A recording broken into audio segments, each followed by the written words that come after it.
Hey, Dr. Taylor here, and today I'm here to discuss ear infections in children. First, we'll start by discussing the anatomy of the ear. We have a muscular tube inside of our ears that goes from our ears to the back of our throat that, when working properly, works like a pump, and it keeps fluid draining through those tubes. In children, the tubes are at a more horizontal placement because their skulls are still growing and developing and elongating. As adults, our tubes are more vertical or diagonal in orientation, and we have gravity on our side to help the fluid stay drained out of those tubes. That is why children are more prone to ear infections than adults.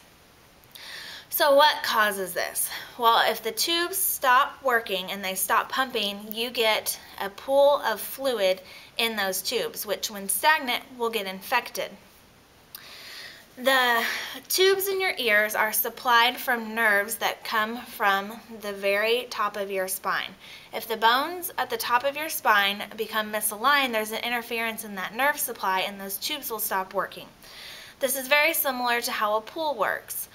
Pools have a pump.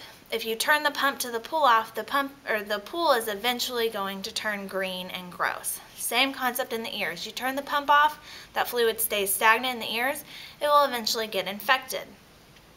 So more times than not, children end up being prescribed an antibiotic for their ear infection. This is a lot like going to the pool with the pump turned off that's all green, taking a bucket of shock and throwing it in. The pool will clear up momentarily, but if you don't turn the pump back on, the pool is going to turn green again. Same thing with the ears. You have the child take the antibiotics, the infection clears up for a little while, but more times than not, in a few weeks, you're going to have another ear infection. So this happens over and over, cycle after cycle of different antibiotics, and eventually tubes in the ears, which also don't work all the time. That would be the same thing with a pool. You throw in bucket after bucket of shock. If you don't turn that pump back on, you're still going to have a green pool. So that's where we come in. Children that have had reoccurring ear infections that have come to me, they get an adjustment, I realign the bones in the top of the neck, and they more often than not never have an ear infection again. Because we're addressing the cause, not just the symptoms. We get that pump working again, we keep the fluid draining in those tubes, and it's not able to get infected anymore. Just like you'd have to go to your pool, turn the pump back on, and you wouldn't have a green pool anymore.